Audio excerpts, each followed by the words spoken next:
Hey! Qui se souvient que il y a 2 ans, j'avais dit que je ferais une vidéo par mois pour parler de mes lectures et que je l'ai fait une fois il y a 2 ans.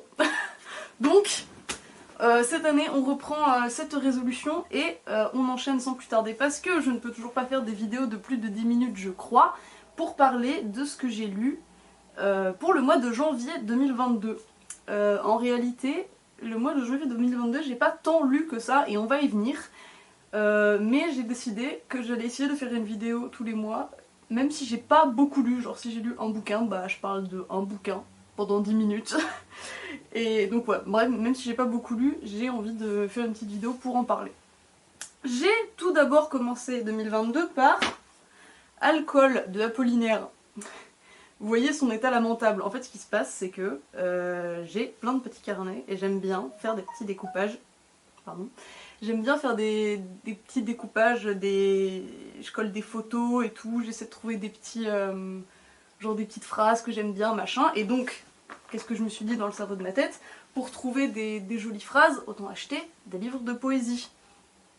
Et pour que ça revienne pas trop cher quand on défonce le bouquin, autant acheter les éditions scolaires à 2 €. Donc en fait j'ai acheté Alcool dans le but de le découper, ce que j'ai formidablement réussi, car le livre est éclataxe.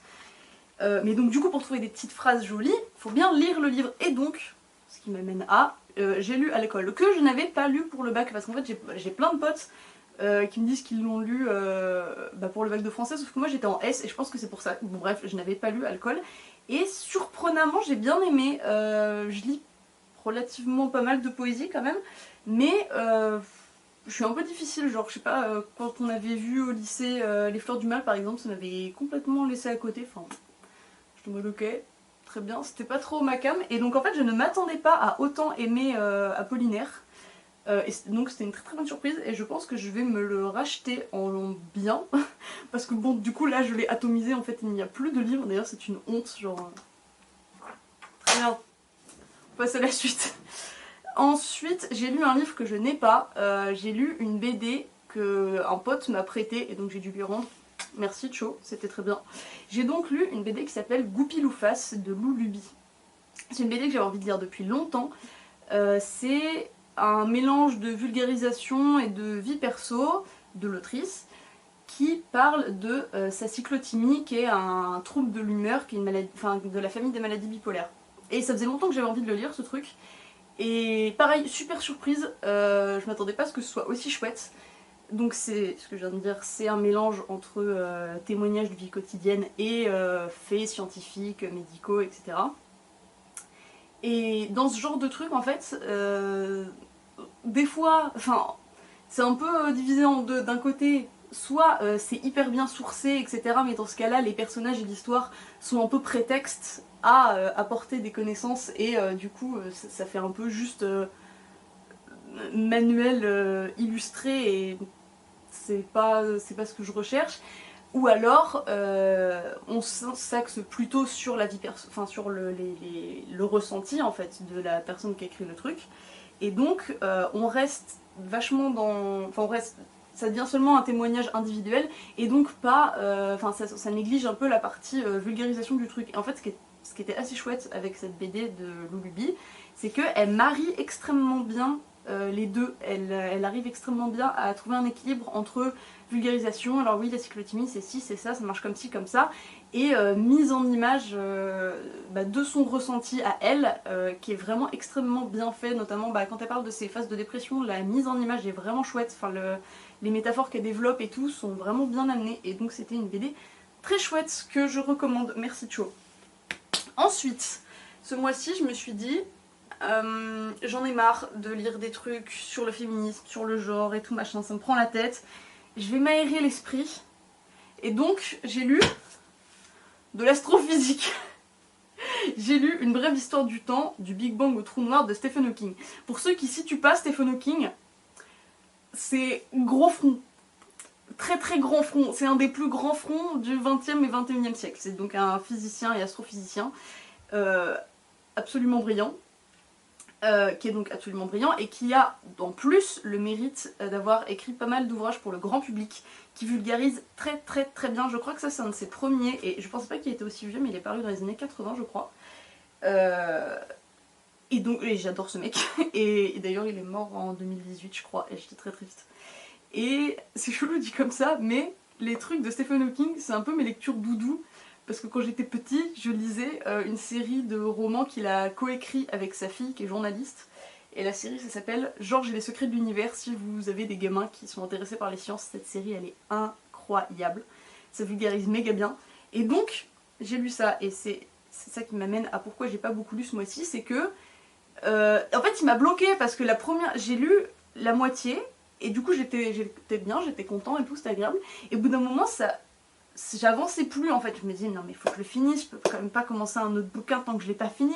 Et en fait je tournais à rien et c'est cool, et genre j'aime bien, mais c'est pas ma passion dans la vie l'astrophysique, genre c'est sympa 5 minutes. Mais en fait j'avais eu ma dose quoi, j'avais eu ma dose et j'arrivais pas à me dire bah c'est pas grave, tu prends un autre bouquin et tu y reviendras plus tard. Parce que en plus ouais c'est pas, y a pas de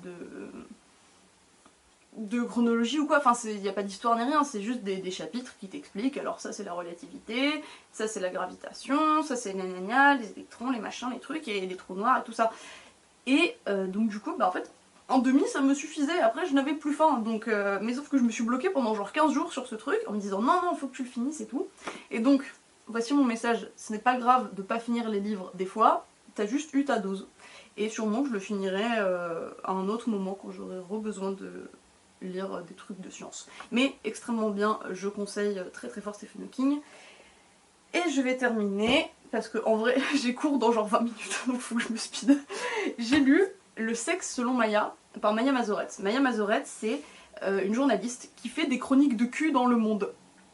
Donc journaliste au monde. Et c'est en gros un des bouquins qui compile ses chroniques. Donc ça je crois que c'est des chroniques qui ont été écrites entre 2018 et 2019 si je dis pas de bêtises.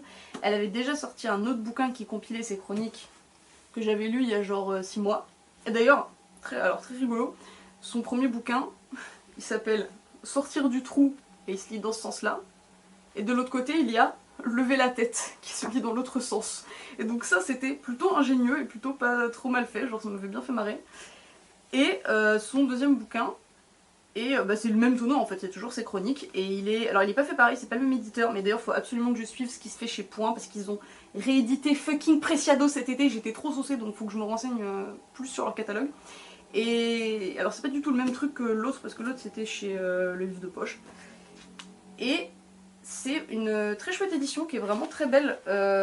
Ils ont fait le choix de mettre le texte sur 2 colonnes. Alors pour ceux qui aiment pas quand c'est écrit petit, c'est très petit, mais c'est très joli. Et c'est un peu illustré et tout. Est-ce que j'ai trouvé une illustration? Oui. Donc très très jolie lecture, très agréable dans la forme et dans le fond. Alors moi, enfin, je lis pas Maya Mazoret pour m'élever l'esprit et avoir des grandes réflexions philosophiques parce que globalement je suis d'accord avec elle et ça, elle m'apprend rien en fait. Mais alors, mais déjà c'est... Moi ça me repose parce qu'elle est extrêmement drôle. Alors, c'est... Toute son écriture est très... c'est ultra hétérocentré, mais c'est un choix de sa part. Et c'est vraiment un peu son cheval de bataille de déconstruire les schémas de relations hétéro et de voir qu'est-ce qu'on peut faire de nouveau en fait à partir de ça. Et c'est un choix que je respecte et qui est intéressant, mais ouais, vous attendez pas à un truc hyper inclusif parce que c'est pas ce qu'elle fait.